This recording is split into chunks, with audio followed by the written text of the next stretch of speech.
Yo internet, what's happening? Probably wondering why we're back here. Definitely not doing S550 things today, but I want to go deeper into the early S197 Coyote swap harness that we just released. I just got one finished and ready to go out the door, and I want to show you exactly what it's all about and how you hook it up and what it hooks up to and all that sort of stuff. So let's take a look. Here's kind of an overview of the whole harness. Get an idea of how big it is. It's a little bigger than the last video we showed, only this portion. So this portion here is kind of where all the magic happens. We got a proprietary male connector there that hooks up to your 4.6 body connector. That's where the old 4.6 ECU cowl connector will hook up to. And then on the other side of that little guy is where this is the body connector of the Coyote ECU. So that'll hook up to your Coyote ECU, and the Coyote ECU will go right into your stock location of the 3-valve. There's all these little harnesses kind of branched out here. I'm going to go over each and one of them to let you know where they hook up to and what they're for. So this main big one is going to have your transmission, engine, and fuse box connections. So here you see it says the 5.0 engine inline. Well, it doesn't say engine inline, but that's what hooks up to your engine harness of the 5-liter. And then this has this little breakout here for your existing 4.6 engine inline. So this would have been the engine side of your 4.6, but now it's going to plug into the existing inline of the body side of your 4.6. And it's literally there just so that you can have an oil pressure gauge. Now, realize it's one wire, but I wanted to make this thing 100% plug and play for you. That's why we have it there. Moving right along here, as this little connector is labeled as such, that's your transmission inline. So that'll hook up to your transmission harness. No way. So that's what's getting signals and power for starting, AC, CAN bus, alternator, all that sort of good stuff will be in the transmission harness inline. So not only is the transmission harness hooking up to this, it also is the battery harness. So you're going to replace your current battery cables with the transmission / battery harness of the 5-liter, and it'll also hook up to the Coyote computer. So there's a few connections there, and also the transmission harness provides connection to the electronic rack, which I recommend swapping to. When you do this swap, makes things a lot more cleaner in factory because it'll bolt right up to your existing subframe. Very little modifications, which I have covered in a previous video. So yeah, the transmission harness has a few other caveats to it. So hooking up to that, it has a connection to the Coyote computer, and then it is your battery cables as well. Another big thing to make this all plug and play is this connector here.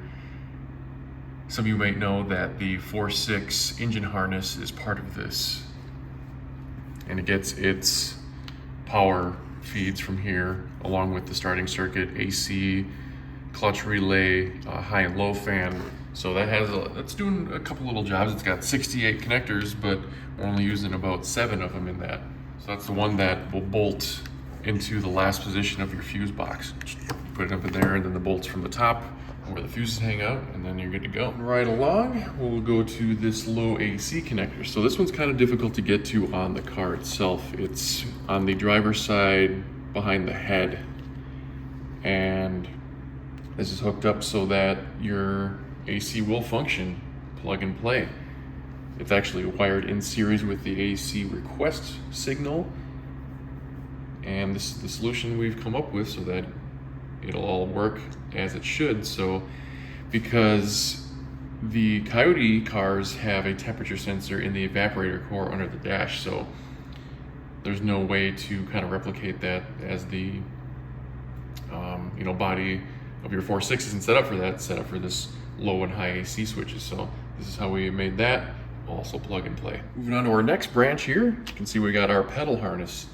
So what we've done, hardwiring car and other people that have used the wiring guide, you would add, switch the wires within from the 4.6 to the Coyote in the pedal, and then re-splice the pedal connector at the 3-valve, which makes it really clean. Well, in order to make this, again, 100% plug and play, you have to have this really long harness to break out from the Coyote computer, because not everybody wants to get under the dash of these cars or monkeying around with splicing a new connector in. So that's why we've come up with that solution. It's got to be a really long harness to reach from the computer all the way under the dash. If someone wanted to have their pedal, if they wanted to splice in that connector, I'm more than happy to set that up for you if you wanted a little more cleaner look per se, and we can wire in the pedal wires from here to here, because they currently aren't like that when we make the standard harness. So if that's a request you want, more than happy to do it. All right, just a few more harness connectors here, moving down the line. So this is your mass airflow sensor connector. On the Coyote cars, they're part of the body harness, and the 4.6 cars are part of the engine harness. So that's got to be broken out a little bit. And then what's also branching out from the mass airflow is the high pressure AC. Now I want to go into that a little bit deeper. So if you notice on your 4.6 cars anyway, that this connector doesn't exist at the high pressure area in your AC system. So you have to replace that switch with the one from the Coyote. They're very cheap, and the best part about it is that they put a Schrader valve under the sensor, so you can switch this out without depressurizing your AC system. Now if you have a 4-liter car, for whatever reason, they use the same sensor as the Coyote, so that's one thing that you get to not do when you have a V6 car, besides doing all the other mechanical stuff that comes with doing a V6 car. So this is your high AC, and that's going to communicate with the AC or the Coyote computer, and that's how it's all going to work. So you'd be asking, well, what else do I need? If we haven't explained that enough, let me go over it. So obviously you're going to need a Coyote computer. It's going to have to be paths deleted, and then you're going to need the trans harness that we talked about. And whether you're using a control pack or not, you're going to need an engine harness. And it really is that simple. So this harness has followed the basis on the guide that we've sold over dozens of, and guys have been hardwiring their S197s, and now it's time for the guys that are maybe a little timid with wiring, especially with this type, to have a plug-and-play solution. Sorry to all you guys that have done the hardwiring already and didn't come out with this sooner, but it's just the way it is. So really excited to get this out to you guys. We got a bunch of people that have already ordered, and we're gonna make these harnesses. I got all the parts, and we'll get these out to you as soon as I can. So we're looking forward to helping you guys out in your project. So that should about wrap it up for today's video. It's gonna be a little short one, but I just wanted to give you an up close and personal look at our Coyote swap harness for the early S197. Excited to get these harnesses out for you. Got a few orders in already, so thank you guys who have put in your order and put your faith in me to make this swap that much easier. Again, if you have any questions regarding this harness that we haven't covered either on the website or in previous videos or this one, feel free to email me at matt.makeitmodular.com, and also head over to make-it-modular.com to check out all of our other goodies on the website as well. So we got a lot of projects coming up. Have you seen in our other video, we got another S197.